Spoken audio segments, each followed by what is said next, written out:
हाय दोस्तों, स्वागत है आप सभी का पॉलिटिकल फंडा यूट्यूब चैनल पर। मैं यहाँ पर कुछ फोटो शेयर कर रहा हूँ, कुछ फोटो शेयर करूंगा जिसमें आप लोग ये देख सकते हैं। ये रहे हमारे देश के प्राइम मिनिस्टर मोदी जी। ये बोल क्या रहे हैं, देखिए आप लोग कि लोकसभा चुनाव में 400 सीट जीतना इसलिए चाहता हूँ कि कांग्रेस अयोध्या के राम मंदिर पर बाबरी ताला न लगा दे।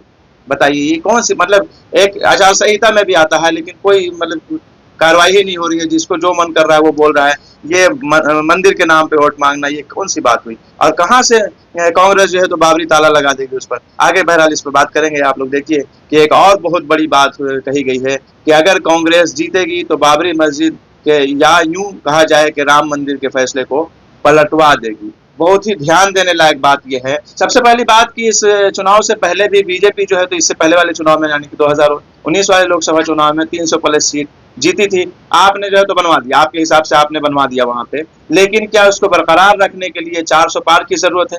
क्यों मोदी जी, आप भी इस मामले में अपनी पार्टी के और नेता लोग की तरह डायरेक्ट बोल दीजिए ना कि 400 पार इसलिए चाहिए ताकि संविधान को बदला जा सके। इसलिए कि नहीं तो बाबरी ताला रोकने के लिए सरकार में रहना ही तक ही काफी होना चाहिए था।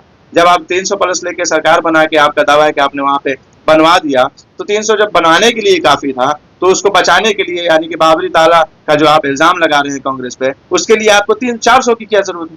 400 पार का नारा लगा रहे हैं, बोल रहे हैं कि मुझे 400 पार इसलिए चाहिए। इस बार आपने बोला है कि 400 पार इसलिए चाहिए कि कांग्रेस वहां पे जीतने के बाद बाबरी ताला न लगवा दे। अगर से बाबरी ताला लगवाने की बात है तो कांग्रेस के उसमें तो सबसे बड़ा हाथ है। आपने तो वाहवाही लूट ली है ये करके। आपके टाइम में जो फैसला आ गया, ठीक है, ये कोर्ट का फैसला है ना कि आपका फैसला है? नहीं तो कांग्रेस का ही किया धरा है ताला वाला खुलवाना। उसमें घुसना नहीं चाहता हूँ, लेकिन बहरहाल दूसरी बात जो ये कहा गया कि कांग्रेस सत्ता में आई तो राम मंदिर का फैसला पलटवा देगी। अब यहाँ पे बात ये पैदा होती है कि आप लोग कितनी बड़ी बात बोल रहे हैं। ये आपको खुद हंसने वाली बात है। आपको पता भी चल रहा है। आप जो तो किसको बदनाम कर रहे हैं भाई? मतलब ये कोर्ट का फैसला है या बीजेपी सत्ता में रहने के दबाव में कोर्ट ने आखिरकार ये अपने फैसले दिए हैं? बताइए, ये जो फैसला हुआ वो कोर्ट का है या बीजेपी का है? आपने ये फैसला कोर्ट को दबाव में डाल कर दिया है। ये सत्ता चेंज होते ही फैसला पलटवाया भी जा सकता है। कसम से आप लोगों ने ये कानून का, कोर्ट का मजाक बना रखा, मजाक बना के रख दिया है बिल्कुल। तीसरी बात यह है कि बार बार हिंदू मुस्लिम ये मस्जिद मंदिर राम के नाम पर वोट मांगना आचार संहिता का उल्लंघन है कि नहीं है? क्या बड़े आचार संहिता का ख्याल रखने वाले साहब आपकी फोटो वैक्सीन सर्टिफिकेट से हट गई क्या भाई? कहा यह गया कि चुनाव चल रहा है, आचार संहिता के खिलाफ के है, इसके मद्देनजर ही जो है तो फोटो को वैक्सीन सर्टिफिकेट से हटाया गया। इस पर भी बहुत बात कर सकता हूं, लेकिन इसको छोड़ते हुए यानी कि वैक्सीन की और उसके ऊपर सर्टिफिकेट पे फोटो और फिर फोटो हटाने वाली बात, ये सब छोड़ते हुए मैं बात करना चाहता हूं आचार संहिता का इतना ख्याल रखने वाले लोग, आप लोग जो है तो मंदिर भगवान राम धर्म के नाम पर वोट क्यों मांग रहे हैं? क्या यह आचार संहिता के खिलाफ नहीं है? जबकि आयोग भी, चुनाव आयोग भी गूंगा और बहरा बन के बैठा है। सबसे बड़ी बात यह है कि भगवान राम की तौहीन तो मोदी भक्तों ने कर रखा है। नारा क्या लगाते हैं, जो राम को लाएगा हम उनको लाएंगे। बताइए ये क्या जो है किसी भगवान की तौहीन नहीं हुई? कोई इंसान जो है तो भगवान को लाया है, वो भगवान को लाए मोदी। क्या ये लफ्ज तौहीन नहीं है कि भगवान की क्या राम को मोदी जी लेके आए हैं? क्या 2014 से पहले राम नहीं थे?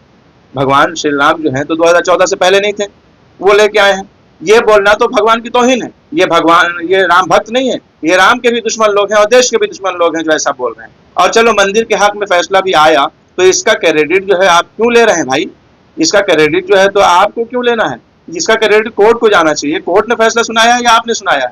ये तो इस तरह बोलना गलत है कि जो राम को लाए उनको हम लाएंगे, इसलिए राम को कोई क्यों लाया भाई? इनकी क्या औकात है कि ये राम को लाएंगे? हाँ, बात रही मंदिर बनवाने की, बनने की, कोर्ट का फैसला हुआ, मंदिर बनी। अगर से कोर्ट का फैसला इनके दबाव में हुआ तो फिर वो फैसला भी तब तो सही नहीं हुआ। और कांग्रेस के सत्ता बदलते ही फैसला कैसे बदल जाएगा? इसका मतलब कोर्ट जो है तो सत्ता के, अब क्या बोले हम कि सत्ता का क्या हो गया कि जब सत्ता आएगी जो सत्ता वाले कहेंगे वही कोर्ट कहेगा। अजीब सी बात है। और सबसे बड़ी बात है यार कि ये पॉलिटिकल बात को, चुनाव को, पॉलिटिकल चीज को धार्मिक चीजों से जोड़ना बिल्कुल ही गलत है। और धर्म के नाम पर वोट मांगना भी। लेकिन चुनाव आयोग तो मोदी आयोग बना बैठा है। मोदी जी ने ये अजीब और गरीब बात किया है। क्या बोले यार? दूसरी फोटो आप लोग देख सकते हैं। तय करना होगा कि देश वोट जिहाद से चलेगा या राम राज से। अब बताइए ये क्या है यार? वोट जिहाद कहाँ से आ गया? ये वोट जिहाद क्या होता है भाई? अजीब सी बात है। सब जिहाद बोलते बोलते अब वोट जिहाद या राम राज। अपने घटिया राज को राम राज बताना मेरी निगाह में भगवान राम की तौहीन है। आपका राज राम राज कैसे हो सकता है? हो ही नहीं सकता भाई। क्यों अपने राज को राम राज क्यों कह रहे हैं आप? मैंने पहले ही ये बात बोला है ताकि ये ऐसी ऐसी बात बोलते हैं, लगता है कि कोई पीएम नहीं, अब हम क्या बोले, लफ्ज यूज करना नहीं चाहते दोबारा। ये मतलब यानी कि क्या है यार, ये पीएम की बात है, ये पीएम की जबान है, ये उनकी भाषा है। ऐसा लगता है कि कोई जुकरई कर रहा है, कोई कॉमेडी कर रहा है। बहरहाल, और इनको देखो, कांग्रेस से बीजेपी में आए लोग तो और ही गजब की बैटिंग कर रहे हैं। आप देख लीजिए इनको ही, आचार्य प्रमोद जी को ही देख लीजिए। इनका कहना है कि जो लोग मोदी के साथ नहीं है वो देशद्रोही है। बताइए क्या ये बात हुई? क्या अजीब सी बात नहीं है ये आते ही लोग जो है तो अनभक्ति की बात करने लगते हैं। मतलब बीजेपी में आते ही इन लोगों के अनभक्ति क्यों सवार हो जाती है, यह पागलपंती की बात क्यों करने लगते हैं? किस हिसाब से मोदी जी के खिलाफ बोलना जो है तो देशद्रोही है? अगर से देशद्रोह है मोदी जी के खिलाफ बोलना, तो ये अजीब सी बात होगी। फिर ये वोट का और ये चुनाव का और सारी चीज का क्या मतलब रह गया? भाई कोई तो उनके खिलाफ होगा तभी तो वो हारेंगे, या अगर से जीते भी तब भी क्या 100% वोट से जीतता है कोई? अरे थोड़ा वोट ज्यादा हुआ तो जीत गए, बाकी जिन्होंने वोट उनके खिलाफ दिया वो देशद्रोही हो गए। अगर से कोई बोलेगा तो बिल्कुल बोलेगा। लोकतंत्र का मतलब क्या होता है? आपके यहाँ क्या बादशाह है? आप बादशाह हैं हिंदुस्तान के, भारत के? क्या आपके खिलाफ कोई नहीं बोल सकता है? बोलेगा तो वो देशद्रोही हो जाएगा। बादशाह में ऐसा चलता है, हालांकि ये सही नहीं है लेकिन चलता है।